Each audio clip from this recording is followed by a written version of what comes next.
tienen una gónada que no está diferenciada, y tienen un par de tubos paramesonéfricos o de Müller, que son los que van a desarrollar el sistema tubular femenino. Y tienen también un par de túbulos mesonéfricos o de Wolf, que son los que van a desarrollar los conductos deferentes, el epidídimo y las glándulas anexas si el individuo es macho. Entonces, tienen que recordar eso para saber el origen de alguno de esos quistes.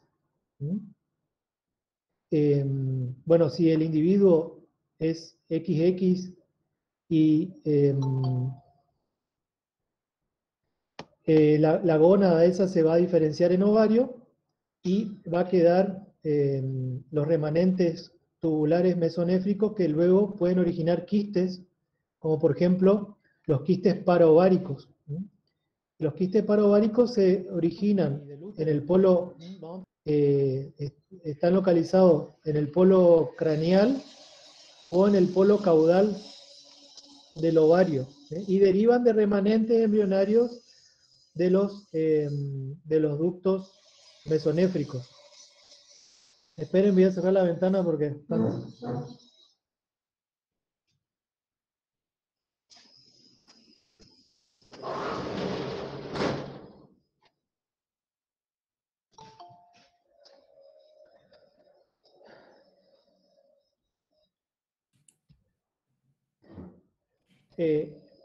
Entonces, ¿estamos? ¿Sí? ¿Estamos? ¿Me escuchan bien? Sí. Bueno, estamos hablando de los quistes paraováricos. Los quistes paraováricos derivan de los remanentes,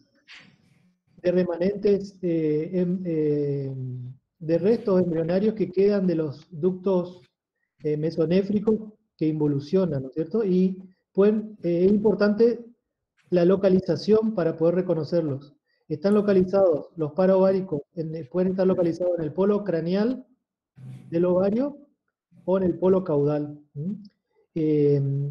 Otra característica para diagnosticarlos es que son quistes de paredes finas, tienen un líquido claro en su interior, y algo muy importante es que no forman parte del ovario, o sea, están al lado del ovario. Si ustedes cortan y examinan esos quistes, se van a dar cuenta que no forman parte del ovario y se mueven de forma independiente. O sea que no forman parte del ovario. Por eso se llaman paraováricos. Después tenemos los quistes de la red ovárica, que la red ovárica son estructuras histológicas normales en el ovario, están localizados en el hilio del ovario, y son remanentes embrionarios también de los ductos mesonéfricos, que en algún momento en la vida de la hembra que se pueden quistificar. ¿Y cómo lo reconocemos? Lo reconocemos porque son quistes múltiples, pequeños, de paredes finas, tienen un líquido claro en su interior, y lo más importante es la localización. Están localizados en el hilio del ovario. Estos quistes, tanto los paraováricos, que están en el polo craneal o caudal, o los quistes de la red ovárica, no causan problemas de fertilidad, o sea, no interfieren con el ciclo estral normal. Pero es importante reconocerlo para poder diferenciar de otras patologías del ovario. Después tenemos esos son quistes derivados de restos embrionarios de los conductos mesonéfricos. Después tenemos también quistes que derivan de los remanentes embrionarios de los conductos paramesonéfricos, que ahí se localizan en las fimbrias. Entonces le pusieron el nombre de quiste fimbrial o hidátide de Morgagni. También este tipo de quiste no produce alteraciones en la función de la fimbria o del ovario, y tampoco altera el ciclo estral normal, pero es importante poder reconocerlos. Vamos a ver algunas imágenes. Acá tenemos, este es un quiste fimbrial en una vaca, Acá está, esta es la fimbria, este es el oviducto, ¿eh? Acá está el ovario y No, no se ve, profe, las imágenes. No sé ¿no si se está ve? mostrando. No. Ah, perdón, perdón. Em, Me olvidé un detalle importante.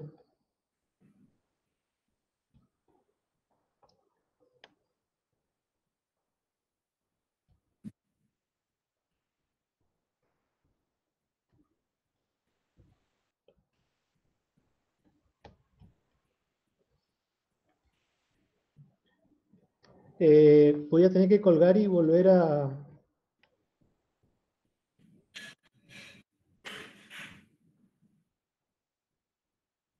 ver acá. Esperen un momentito. Acá está.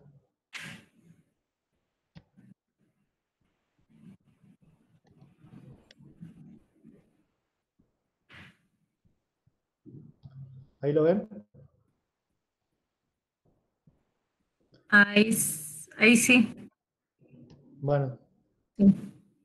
¿cómo no me avisaron antes? Bueno, acá están. Esto es lo que yo les hablaba hoy, de que los individuos en su etapa temprana del desarrollo sexual son bipotenciales, o sea, tienen una gónada indiferenciada y tienen un par de túbulos paramesonéfricos y mesonéfricos, que en el caso de que el individuo sea XX, o sea, que sea una hembra, esta gónada indiferenciada eh, se transforma en ovario. Y el conducto mesonéfrico, que va a dar orígenes al epidídimo, al conducto deferente, involuciona. Pero pueden quedar restos embrionarios. ¿Eh? Y el conducto, y tiene un par de conductos paramesonéfricos o de Müller, que son los que van a desarrollarse en todo el sistema tubular genital femenino. ¿Eh? Entonces es importante saber esto para poder entender de dónde salen estos quistes. ¿Eh? Entonces, tenemos quistes que derivan de los conductos mesonéfricos, que son los parováricos, del epóforon y del paróforon, que se ubican en el polo craneal y caudal del ovario. Son quistes que no forman parte del ovario, o sea, están al lado del ovario, por eso se llaman parováricos, y se mueven y están independientes, son independientes del ovario. Eso es importante para poder reconocerlo de otro tipo de quistes. Y el otro tipo de quiste que derivan de los conductos mesonéfricos es la red ovárica quística, que se localiza en el hilio del ovario. Y habitualmente son múltiples, pequeños, pero lo más importante es la localización, están en el hilio del ovario. Esos son los quistes derivados de los remanentes mesonéfricos. Y después tenemos los quistes derivados de los remanentes paramesonéfricos o de Müller, que es la hidátide de Morgani o quiste fimbrial. Se llama habitualmente quiste fimbrial. Ninguno de estos quistes derivados de estos remanentes mesonéfricos y paramesonéfricos causan alteración en la función del ovario o del oviducto, y tampoco interrumpen el ciclo estral normal. Vamos a ver cómo lo reconocemos. Lo reconocemos principalmente por la localización. Acá tenemos un quiste fimbrial, o hidátide de Morgani, esto es en una vaca. Fíjense, acá están las fimbrias y el oviducto, acá está el ovario y el útero. Es un quiste, en este caso tiene como casi 2,5 cm de diámetro, pero no altera la función normal del ovario o del oviducto. Esto en una perra, y acá tenemos, fíjense, los quistes, la red ovárica quística, habitualmente son múltiples, pequeños, pero lo más importante es la localización. Están ubicados en el hilio del ovario. Fíjense, este es el ovario, acá fíjense hay un cuerpo lúteo, acá está el otro ovario con otro cuerpo lúteo y, eh,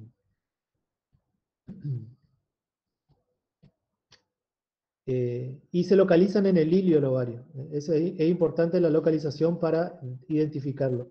Y en este ovario tenemos un quiste paraovárico. Fíjense que está en el polo caudal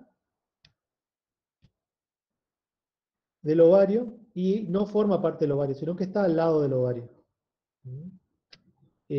Acá tenemos un corte del ovario de una perra con quistes de la red ovárica o red ovárica quística. Fíjense que son múltiples, son pequeños, pero lo más importante es la localización. Están siempre en el hilio del ovario. Todo esto sería la corteza, la médula, y están en el hilio del ovario. Acá tenemos una imagen histológica de vuelta de los red ovárica. Fíjense, acá está la corteza. Acá fíjense que tenemos un cuerpo lúteo y tenemos folículos en desarrollo, o sea que no altera la función o el ciclo estelar normal. Y la red ovárica en este caso se quistificó. De vuelta, es importante la localización. Están en el hilio del ovario. Bueno, esos son los quistes derivados de los conductos o remanentes mesonéfricos y paramesonéfricos. Acá tenemos, este es un quiste paraovárico, este es en el ovario de una yegua, este es el ovario, este es el útero, y acá tenemos un quiste y está separado, siempre están separados del ovario, o sea, no forman parte del ovario, los quistes paraováricos. Esos son los quistes de remanentes mesonéfricos y paramesonéfricos, que originan los quistes paraováricos, los quistes fimbriales y la red ovárica quística.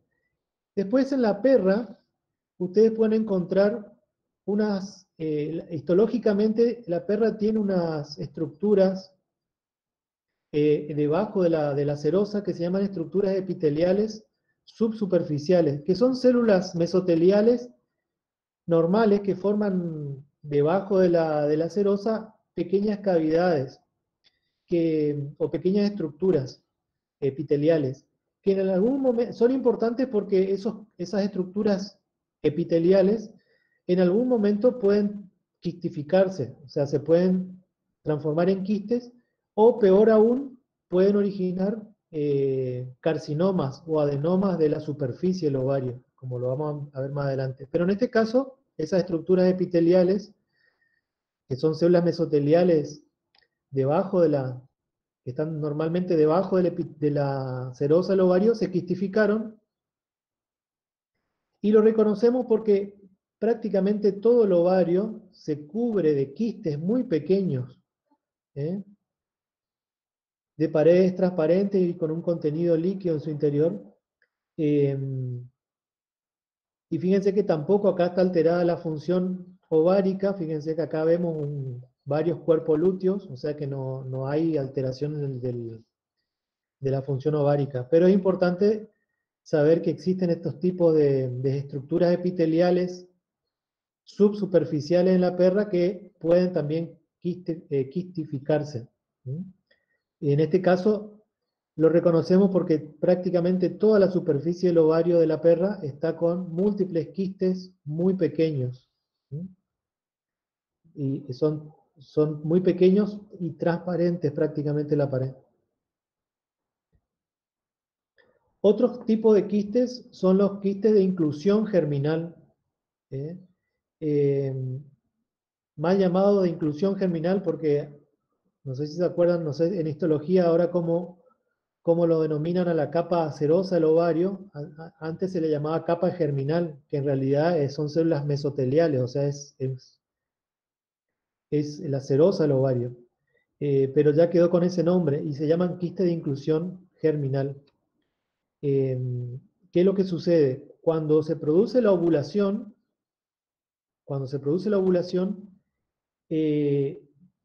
puede ser que después de la ovulación, cuando se cierra y se forma el cuerpo lúteo, puede ser que queden atrapados en células mesoteliales.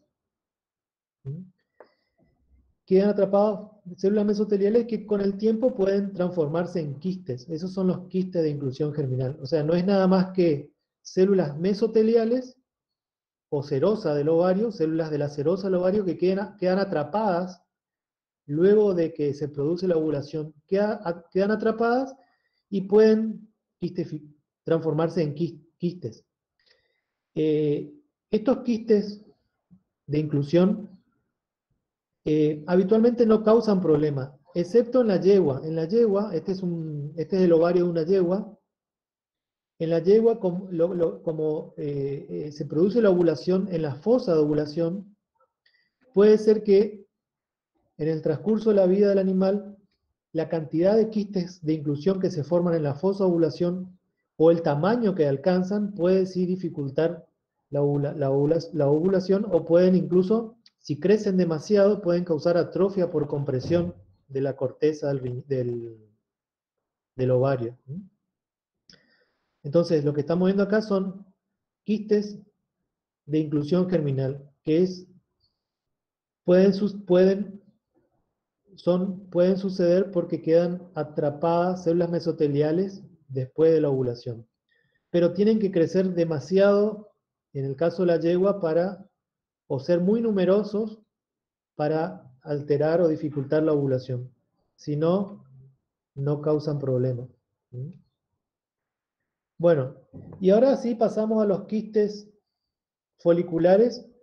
Ya no se usa más ese término quiste folicular, sino que se usa el término de enfermedad ovárica quística o degeneración ovárica quística, que se originan a partir de folículos ováricos maduros o de Graf anovulatorios, o sea que no pudieron ovular. Entonces, esos folículos se degeneran, siguen creciendo y se transforman en quistes foliculares, que acá lo estamos viendo en una vaca, pero puede afectar a cualquier especie. Pero donde adquiere mayor importancia es en la vaca y en la cerda. En la vaca, los quistes foliculares es una patología sobre todo del posparto, y se da en los primeros celos posparto, o sea, es una patología que se desarrolla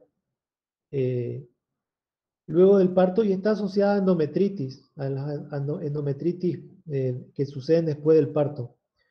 Un 45 o un 60% de estas vacas que desarrollan los quistes foliculares retornan al ciclo estral normal en forma espontánea, o sea, no necesitan tratamiento. Pero el problema es que se aumenta los días que va entre el parto y el primer celo, y el primer celo y el servicio, o sea, aumenta los días abiertos, digamos. ¿Cómo se originan estos quistes? Bueno, la etiología es multifactorial porque hay una predisposición genética en donde las hijas de vacas que sufren esta enfermedad son mucho más propensas a desarrollar quistes foliculares que la población general. Y otro factor importante son las endometritis, las endometritis que suceden luego del parto. Lo que sucede es que lo que sucede es que hay un quiebre del eje hipotálamo, hipófisis y ovario. Esas endometritis lo que hacen es incrementar los niveles de cortisol y de ACTH, o sea, de adenocorticotrofina y de cortisol.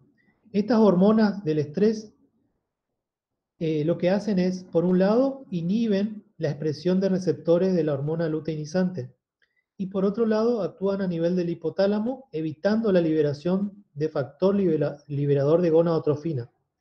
Entonces, hay una reducción en la expresión de receptores para la hormona luteinizante, que es la hormona de la ovulación, y además en el hipotálamo no se libera factor liberador de gonadotrofina. Por lo tanto, la hipófisis no libera hormona luteinizante y no se produce ese pico de LH necesario para la ovulación.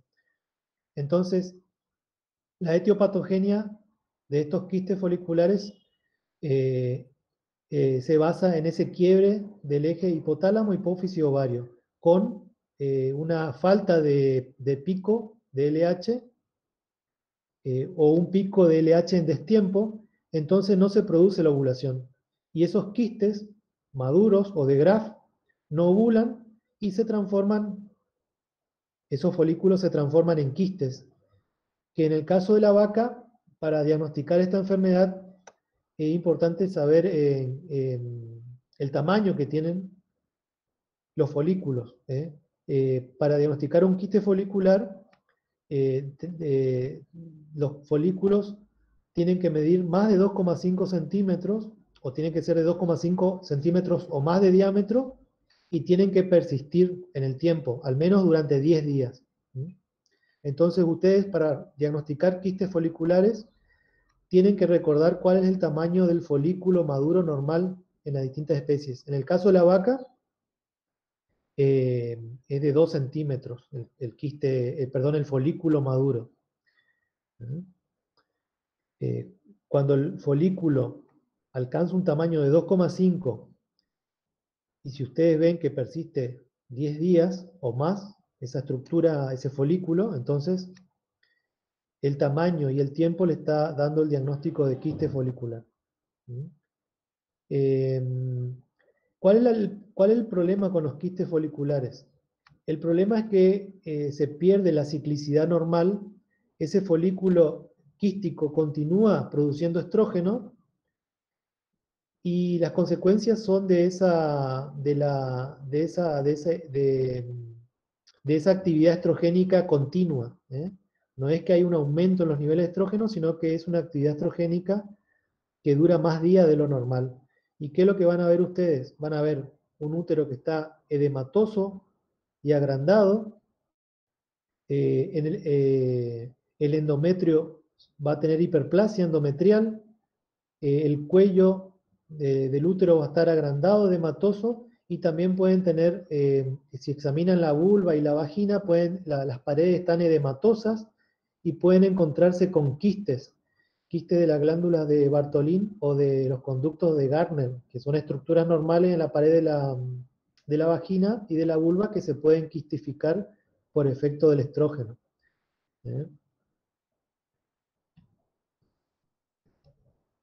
No sé si tienen alguna pregunta, me van interrumpiendo nomás.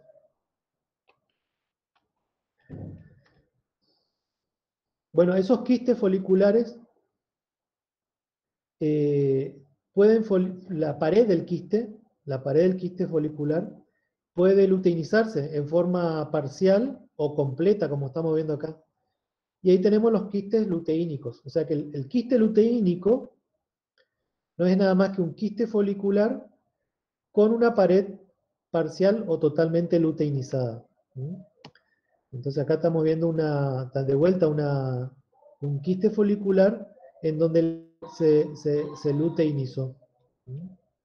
Pero la etiopatogenia es la misma. Nada más que hay una luteinización parcial o completa de la pared del folículo quístico.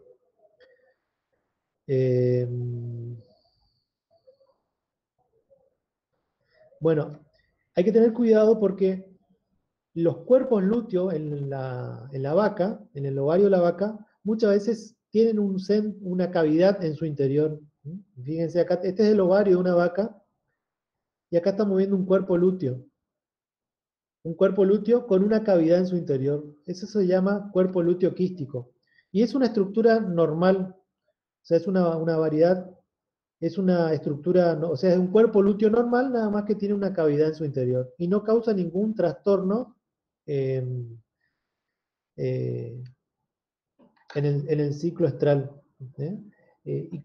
Pero les muestro esto para que sepan diferenciar, o sea, no se confundan cuando ustedes vean el ovario de una vaca con un cuerpo lúteo y lo cortan y ve que tiene una cavidad en su interior.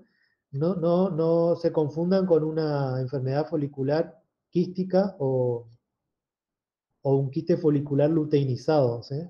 Porque esto es un hallazgo normal, y lo reconocemos primero por el tamaño. El cuerpo lúteo este tiene 2 centímetros, pero lo más importante de todo es que van a encontrar la papila de ovulación, que es este como como un chichón que tiene el ovario de color amarillo. Esa es la papila de ovulación. ¿Mm? Que lo estamos viendo acá de vuelta, ¿ven? Esa papila de ovulación le está indicando que es un cuerpo lúteo. ¿Mm? Normal. En el caso del quiste luteínico o el quiste folicular luteinizado, no tiene esa papila de ovulación porque es un folículo que no es anovulatorio. ¿Eh? Entonces tengan cuidado cuando encuentren cuerpos lúteos con cavidad en su interior porque eso es un hallazgo sin importancia, normal. ¿Tienen alguna pregunta? ¿Me escuchan bien? Doctor, yo le tengo una pregunta. Usted en todos los quistes que fue desarrollando dijo que no causa ningún daño en el ciclo estral, pero ¿a estos quistes se los deja, digamos, o se requiere se recurre a la cirugía o no? No se los saca. No sé si me explico. Normalmente son hallazgos de todos estos quistes paraováricos, la red ovárica quística y los quistes, todos estos quistes que estamos viendo acá son hallazgos o de necropsia o estás haciendo una ovariectomía y te encontrás con esos quistes. O sea, son hallazgos, en este caso son hallazgos secundarios, digamos. Pero es importante reconocerlos eh, cuando los encontrás para que no te confunda con una enfermedad folicular quística o una degeneración ovárica quística. Pero no necesitan tratamiento, son hallazgos. Por ahí estás haciendo una cirugía, una castración y te encontrás con estos quistes, pero no necesita ningún tratamiento particular. Ahora, en el caso de los quistes foliculares, sí. Los quistes foliculares se tratan con hormona luteinizante o se tratan con con gonadotrofina, ¿eh? O factor liberador de gonadotrofina. Eso sí tenés que tratarlo porque necesitas que esa vaca vuelva a ciclar. No sé si te respondí la pregunta. Sí, doctor, muchas gracias. Bueno, este es otra vaca con quiste folicular. Fíjense, acá está el ovario con un folículo quístico, un folículo que es mucho más grande de lo normal. Recuerden que la vaca tiene el folículo maduro 2 centímetros, pero en este caso ya es mayor, es de 2,5 centímetros o más. Y también el tiempo es importante. Ustedes, eh, un folículo maduro no puede estar más de 10 días, o sea, tiene que ovular, y si está más de 10 días es porque no ovuló, y le está indicando que es un folículo maduro que no, anovulatorio, y se transformó en quístico. Y fíjense la consecuencia que trae, como este quiste sigue produciendo estrógeno, la acción del estrógeno con el tiempo causa un útero, fíjense, muy agrandado, muy edematoso, hiperplásico, con una hiperplasia endometrial, y la vulva, la vagina y el cérvix también están muy edematosos, y pueden encontrar estructuras quísticas en la pared de la vagina. Eh, Vamos a pasar a los tumores. En los tumores del ovario, ustedes tienen que recordar cuáles son las estructuras histológicas normales del ovario y, bueno, de esas estructuras histológicas normales pueden derivarse neoplasias. Entonces, una de esas estructuras es la serosa del ovario, mal llamada capa germinativa, que está compuesta por células mesoteliales. Eh, y bueno, esas células mesoteliales pueden transformarse en neoplásicas y pueden producir adenomas o adenocarcinomas. ¿Eh? Eh, y se pueden formar lesiones quísticas o papilares. O sea, pueden ser adenomas quísticos con formación de quistes o adenomas con formación de papilas o carcinomas o adenocarcinomas con quistes o con formación de papilas. Lo que estamos viendo en esta imagen es un carcinoma o adenocarcinoma de la superficie del ovario de tipo papilar. ¿Eh?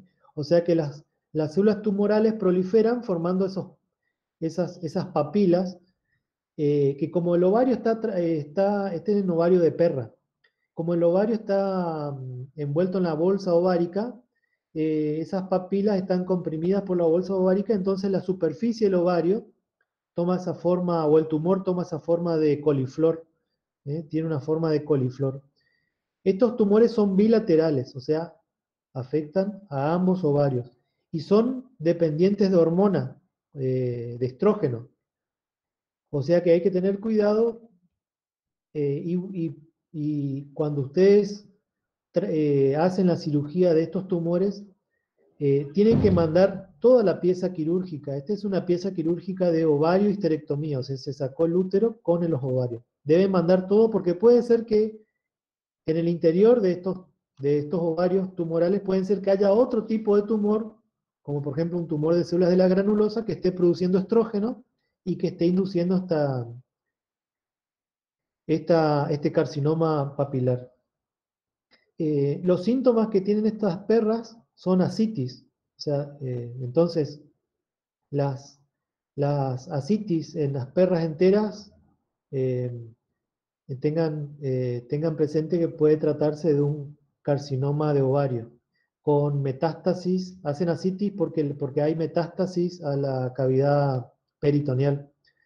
Entonces se obstruyen los vasos linfáticos y se empieza a acumular líquido de edema. ¿eh?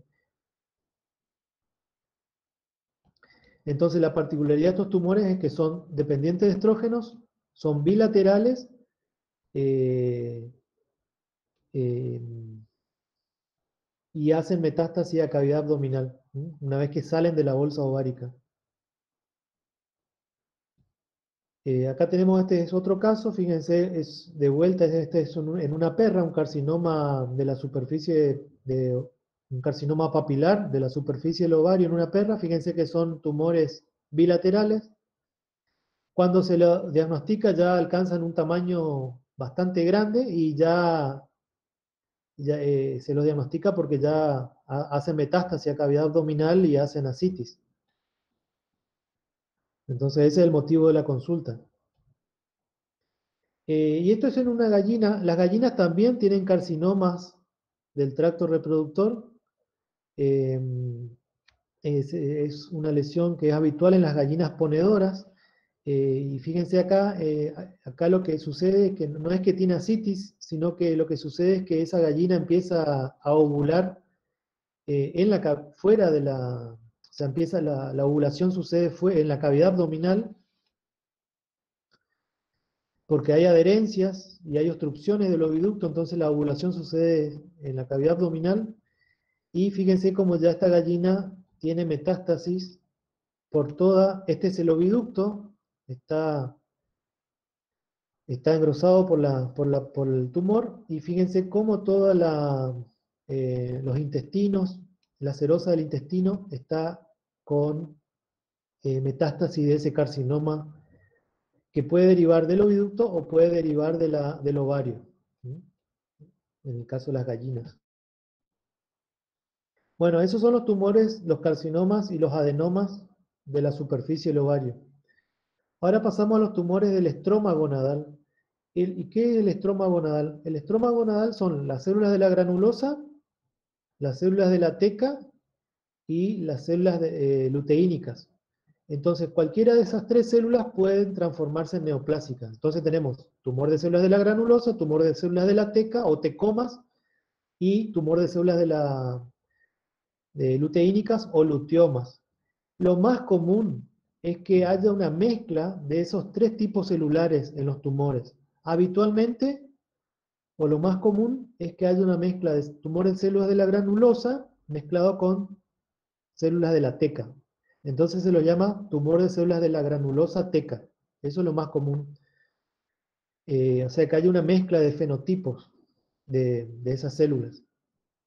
Estos tumores de las células de la granulosa teca eh, son los más comunes, son los tumores del ovario más común, se dan en animales, en hembras de cierta edad, o sea que cuando habitualmente son animales ya viejos, son tumores unilaterales, afecta a un solo ovario, y Cuando se los diagnostica ya es porque alcanzó un tamaño bastante considerable, o sea que cuando ustedes lo ven en la ecografía o lo palpan, cuando lo diagnostican ya tiene un tamaño bastante grande.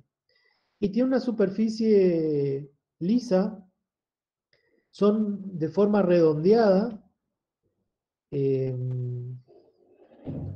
y son benignos, son tumores benignos.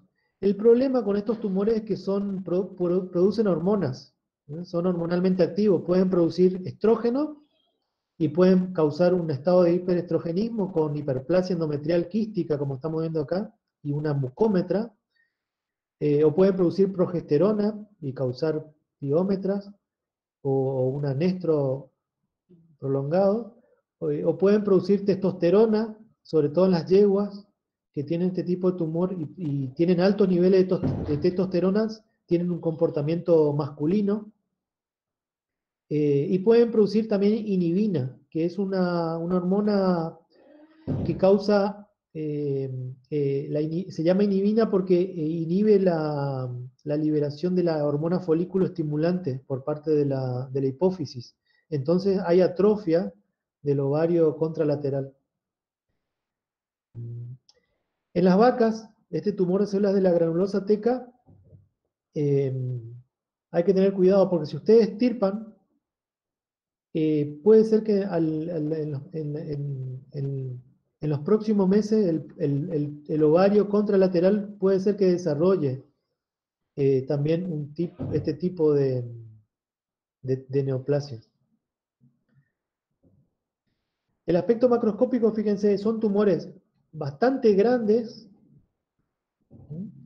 O sea que el ovario toma un tamaño bastante grande, considerable. Esto es en una vaca también.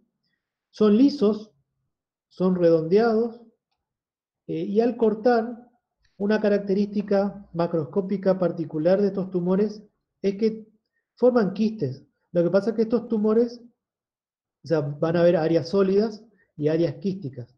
Lo que pasa es que estos tumores son derivados de la pared del folículo, o sea, son de células de la granulosa y de la teca. Entonces, cuando crecen estos tumores, tratan de imitar tratan de imitar folículos.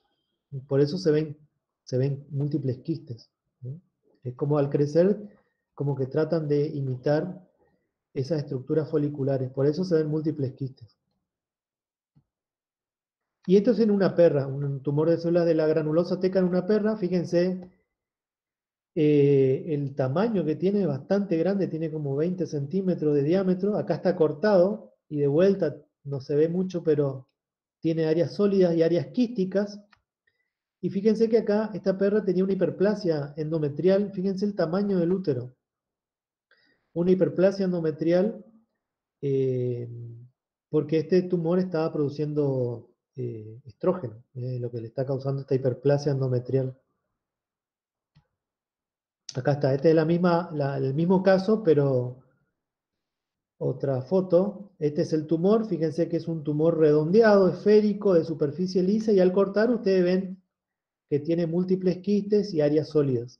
Y acá está el útero, con una severa hiperplasia endometrial, porque este tumor estaba produciendo mucho estrógeno. Otro problema que trae el hiperestrogenismo en la perra es que en la perra le causa pancitopenia.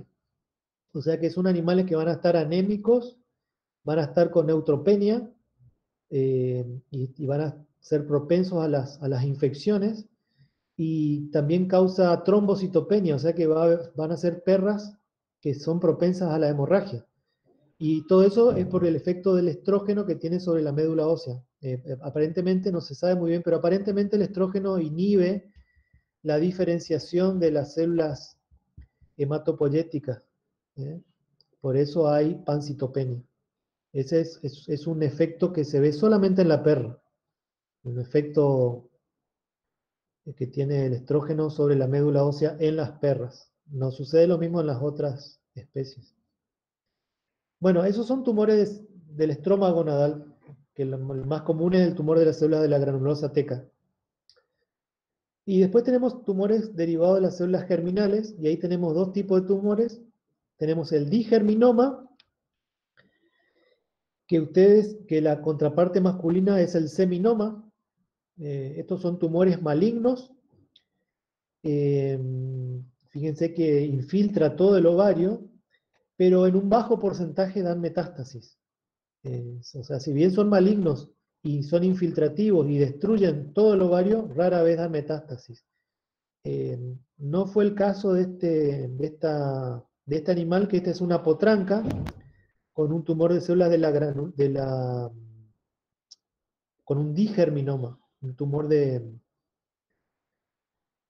células germinales, que en este caso fue bastante agresivo y hizo metástasis a cavidad torácica, a cavidad abdominal y a nódulos linfáticos, mediastinales y mesentéricos. Este tumor también, cuando uno los diagnostica, está bastante grande. A diferencia de los tumores de la granulosa, este tumor es lobulado, ¿no? Igual que el tumor de células igual que los seminomas en los testículos, son tumores lobulados, son blandos y tienen una coloración amarilla, una coloración amarillenta, eh, y al cortar son sólidos, pueden encontrar ustedes áreas de necrosis, áreas de hemorragia, pero son sólidos y tienen una coloración blanca grisácea o amarillenta, como en este caso. Y el otro tumor que derivan de las células germinales son los teratomas, que son similares a los teratomas del testículo, que ustedes ya leyeron. Son tumores habitualmente benignos, eh, eh, y son tumores de células germinales, pero acá las células germinales se diferencian a tejidos de las 3 capas embrionarias. Entonces ustedes van a ver, pueden encontrar distintos tipos de epitelio, por ejemplo, piel con pelo y glándulas sebáceas, eso es muy común. Pueden encontrar cartílago, hueso, tejido fibroso, vasos sanguíneos, pueden encontrar tejido nervioso, epitelio respiratorio, epitelio digestivo. Y la macroscopía es un tumor bastante grande, y lo más característico es cuando ustedes cortan, van a encontrar múltiples quistes llenos de material pilosebáceo. Eso es algo muy característico de los teratomas. Van a encontrar múltiples quistes con material pilosebáceo en su interior. La mayoría son benignos.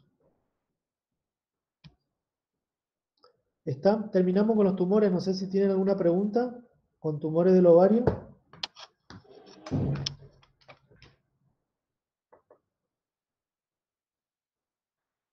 Pasamos a las trompas o los oviductos. Y ahí ustedes tienen que estudiar 2 patologías. Tienen que estudiar el hidrosalping y la salpingitis. Lo que estamos viendo en esta imagen es un hidrosalping en una oveja. El hidrosalping es la acumulación la acumulación de la secreción de la mucosa del oviducto, porque hay obstrucción del oviducto. Y esa obstrucción puede ser causada puede ser de origen congénito, o sea, puede tener una aplasia segmentaria del oviducto, que evita que ese líquido producido por la mucosa drene hacia el útero, pero es muy raro. Lo más común es que el hidrosalping sea una consecuencia de salpingitis crónica. Entonces lo que sucede es una salpingitis crónica con estenosis o obstrucción de la luz, y las secreciones de la mucosa oviductal se van acumulando y van a dilatar al oviducto. Ustedes van a ver oviductos dilatados con líquido más o menos viscoso y muy tortuoso. Estas salpingitis las salpingitis siempre son ascendentes, o sea, son de origen bacteriano habitualmente y son ascendentes, o sea que cuando ustedes encuentren salpingitis, seguramente van a tener también endometritis, ¿no? O sea que las salpingitis son secundarias a infecciones endometriales bacterianas, a endometritis. y habitualmente las salpingitis son bilaterales. Las salpingitis no causan muchas lesiones macroscópicas, muchas veces pasan desapercibidas, pero es importante porque las salpingitis alteran la fertilidad, porque la mucosa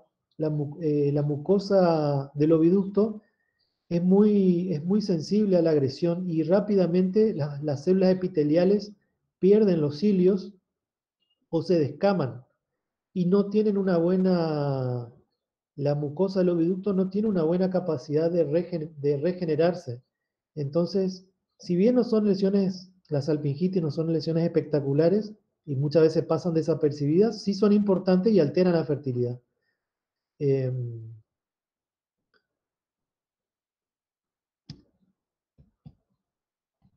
Y pasamos ahora, bueno, y si esa salpingitis es purulenta y se acumula pus, ahí tienen ustedes el piosalpin, que el piosalpin no es nada más que una salpingitis purulenta crónica con acumulación de pus en el oviducto. Entonces recuerden, las salpingitis siempre son secundarias a endometritis o a metritis. Vamos a pasar al útero. Vamos a ver primero las hiperplasias endometriales. Cuando ustedes estudian las hiperplasias endometrial, acá tienen que hacer una diferencia entre entre la hiperplasia endometrial en la perra y la gata y las hiperplasias endometriales en las demás especies. Entonces vamos a ver primero la hiperplasia endometrial en la perra y en la gata. Es una patología muy común, sobre todo en la perra, y es una patología que se da en el útero luego del celo, o sea, durante la fase progestacional, ¿eh? O la fase luteal, es decir, que el útero tiene que estar bajo los efectos de la progesterona para que desarrolle la hiperplasia endometrial. Lógicamente, primero tuvo que haber un efecto de cebado del estrógeno, o tuvo que haber una acción del estrógeno previa para que luego la progesterona, para que la progesterona desarrolle esta patología, digamos. ¿Qué es lo que se cree que sucede con estas perras? O sea, la hiperplasia endometrial es una patología que se da durante la fase progestacional eh, del ciclo estral, o sea, después del celo, después del estro. Eh, lo- Cuando se examinan estas perras con hiperplasia endometrial, uno ve que los ovarios son ovarios normales. La mayoría de los casos son ovarios normales con un cuerpo lúteo normal. Lo que se piensa que sucede en algunos de estos casos es que las infecciones bacterianas de baja patogenicidad, o sea, las endometritis leves, son las que causan o son las que inducen esta hiperplasia endometrial, que luego evolucionan a piómetra. Una de las consecuencias, o sea, siempre la hiperplasia endometrial en la perra y en la gata evoluciona a piómetra.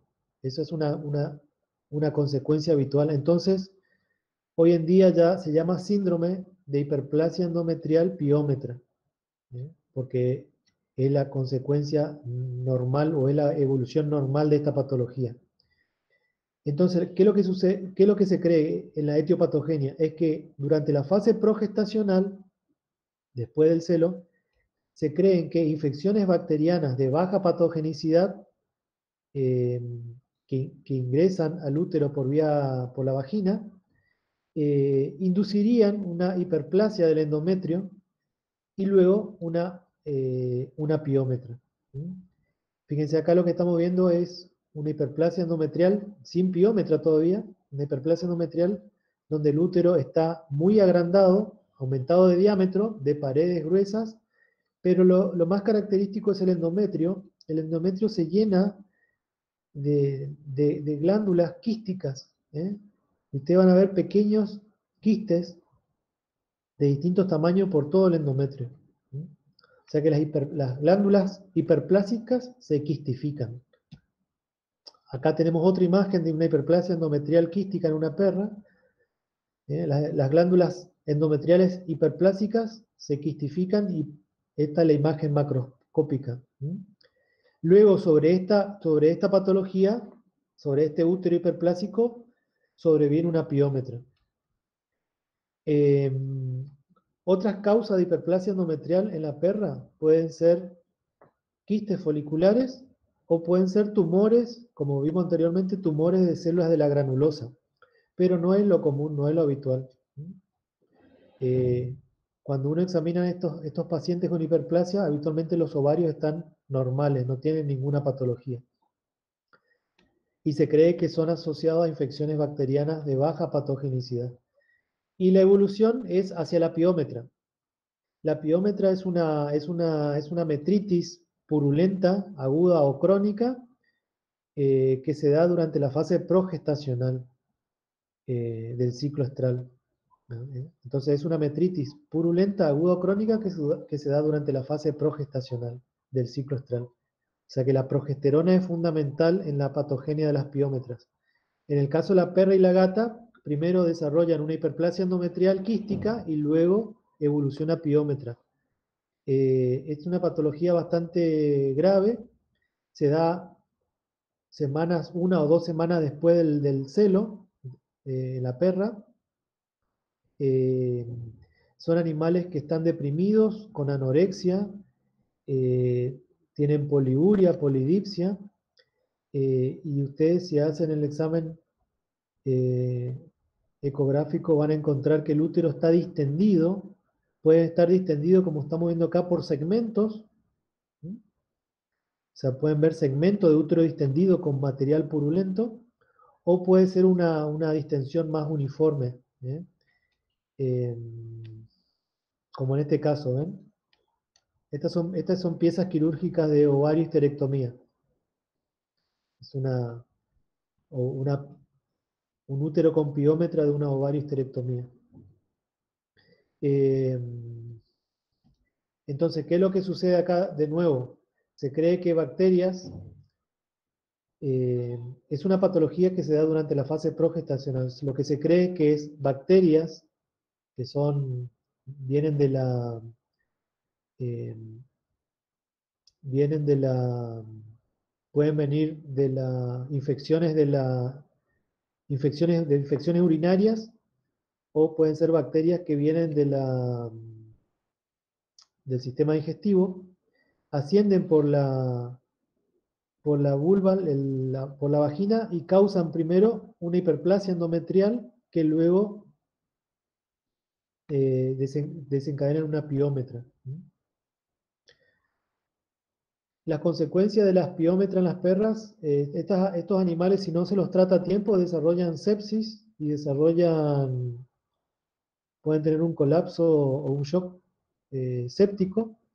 Y otra consecuencia grave son las glomerulonefritis membranoproliferativa por el depósito de complejos antígeno-anticuerpos en el glomérulo. ¿Está con las piómetras? ¿Se entendieron? ¿Alguna pregunta?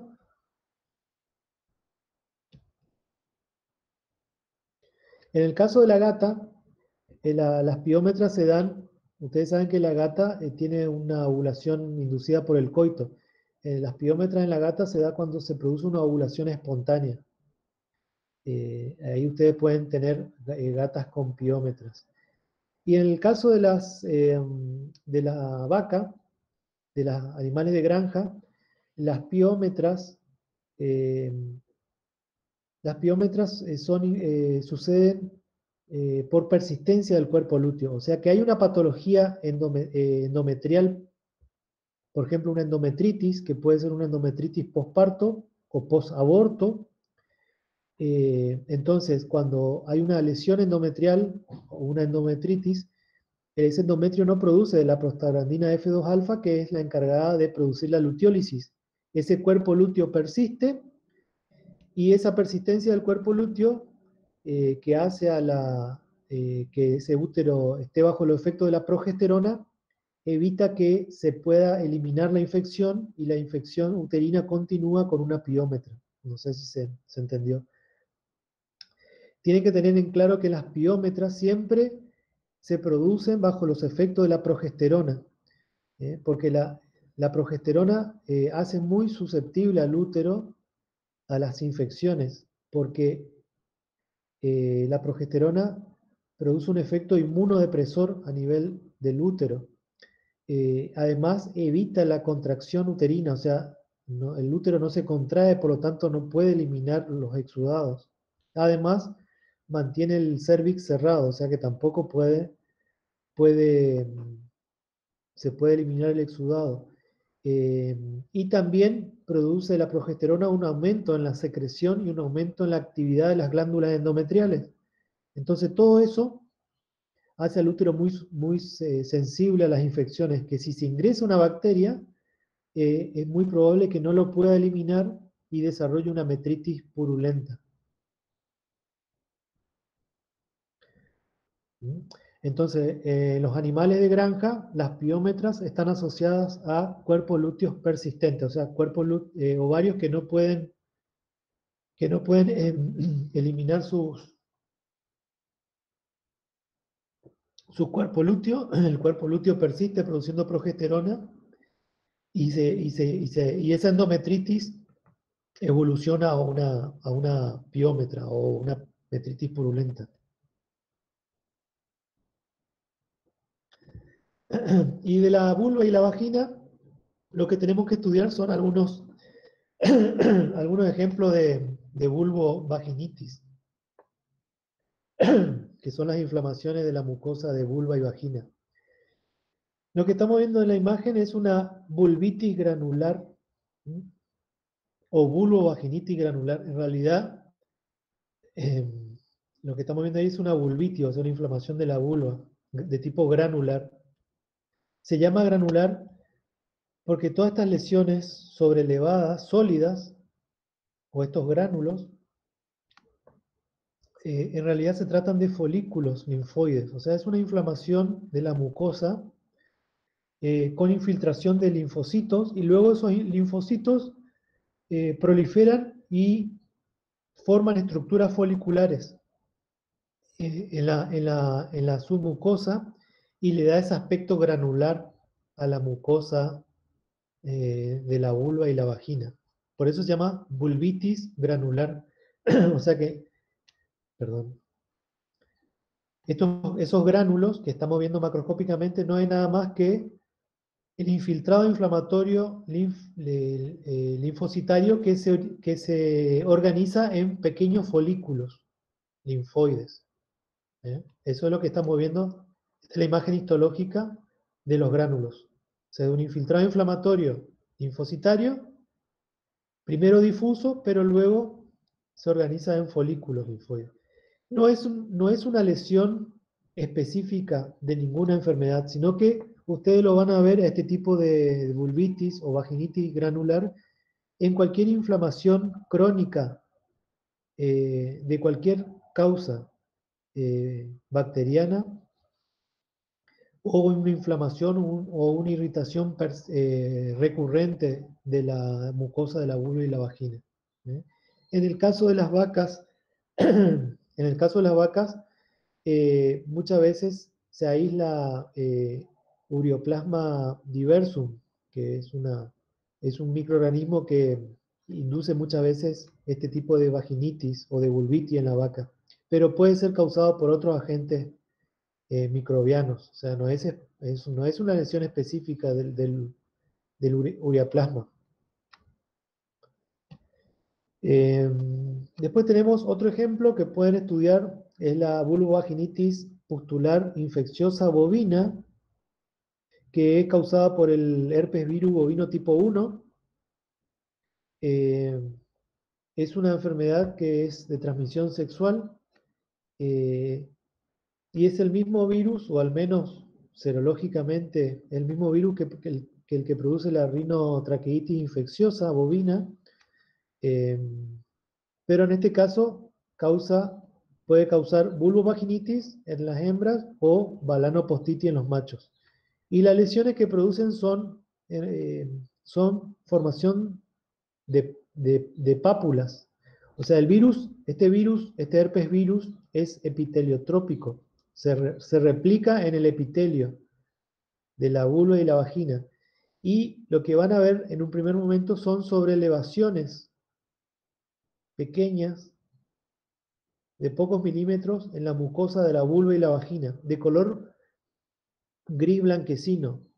Esas sobrelevaciones son sólidas, se llaman pápulas, y esas elevaciones se producen porque el epitelio sufre degeneración, tumefacción celular, degeneración hidrópica, y luego se necrosan. Se necrosan esas células, esos focos de epitelio degenerado y necrótico se desprenden, y lo que dejan luego es una pequeña zona con erosión. Así va evolucionando la lesión de las vulvovaginitis pustular. No sé por qué le pusieron pustular, porque no son verdaderas pústulas. O sea, le pusieron un nombre que no es, porque estos no son, ya lo van a ver cuando veamos piel, pero no son verdaderas pústulas, sino que son pápulas, son lesiones sobrelevadas pequeñas, sólidas. Y son múltiples áreas de epitelio en donde se está replicando el virus, que sufren degeneración hidrópica, degeneración turbia, degeneración hidrópica, necrosis, y luego se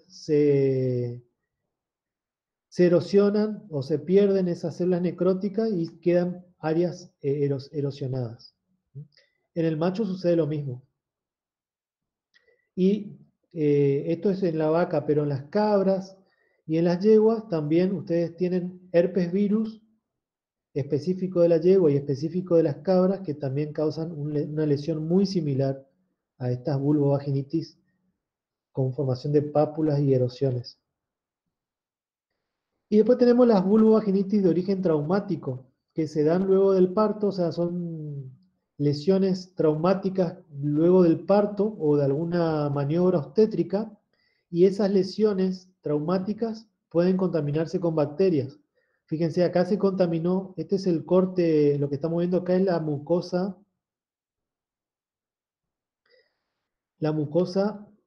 de la vagina de una vaca, que las lesiones traumáticas luego del parto se contaminaron con Fusobacterium necrophorum. De vuelta acá el Fusobacterium necrophorum causando focos de necrosis. Todas estas zonas amarillentas que ustedes ven acá son focos de necrosis,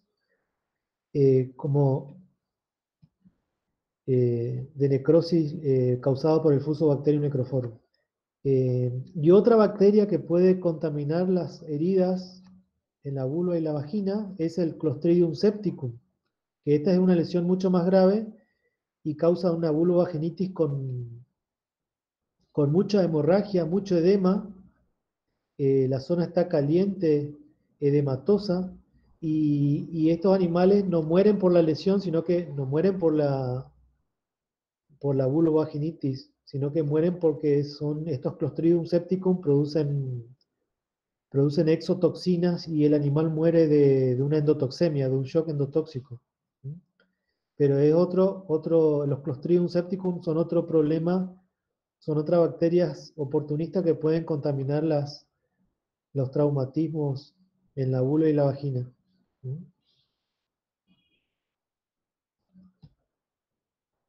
Y bueno, después tenemos los tumores de útero, de oviducto y de vagina. El más común, el más frecuente en los animales domésticos son los leiomiomas. Acá estamos viendo un leiomioma en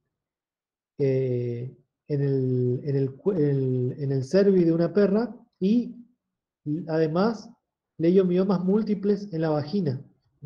Esta es la vagina, esta es la vulva, este es el cervi y acá este es el útero. Esta es la vejiga urinaria. Esta era una perra que tuvo un leiomioma, múltiples leiomiomas en el cervix y en la pared de la vagina. Fíjense que en la pared de la vagina los leiomiomas toman esa forma de pólipo. Los leiomiomas son tumores benignos del músculo liso, y tienen la forma típica de los tumores benignos, que son redondeados, bien encapsulados, crecen lentamente, crecen por expansión, no infiltran, no invaden, tienen un crecimiento, en el caso acá de la vagina, exofítico, o sea, hacia afuera, formando pólipos. Fíjense acá el mismo caso, pero acá está cortado el tumor. Es un tumor de color blanco grisáceo y ustedes van a ver que el tumor tiene como remolinos de tejido que van y vienen. Tiene un aspecto remolinado, eso es típico de los leiomiomas. Eh, y es un tumor que es dependiente del estrógeno, o sea que puede ser que haya algún tumor o alguna lesión del ovario que produzca estrógeno que esté induciendo este tipo de tumor, o simplemente son tumores que se forman de manera espontánea, pero tengan en cuenta que si ustedes hacen una ovariectomía, seguramente este tumor va a reducir de tamaño, porque son dependientes del estrógeno. Y creo que no tengo más imágenes para mostrarles. No sé si tienen alguna duda.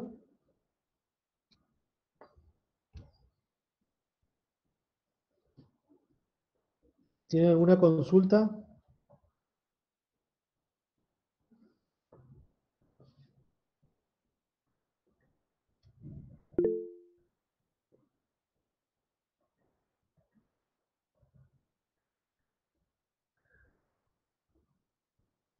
Acá me dicen que no se ve. ¿Todo vieron o hay alguien nomás que no vio las imágenes?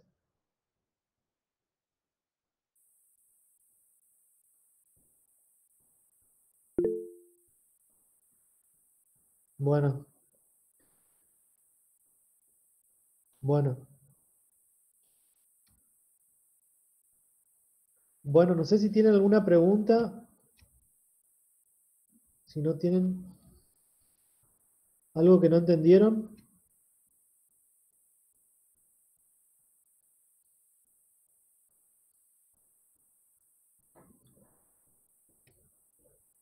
Si no, nos vemos el próximo. Si no tienen preguntas, nos vemos el próximo viernes. Capaz que les preparo algunas imágenes de patologías del macho.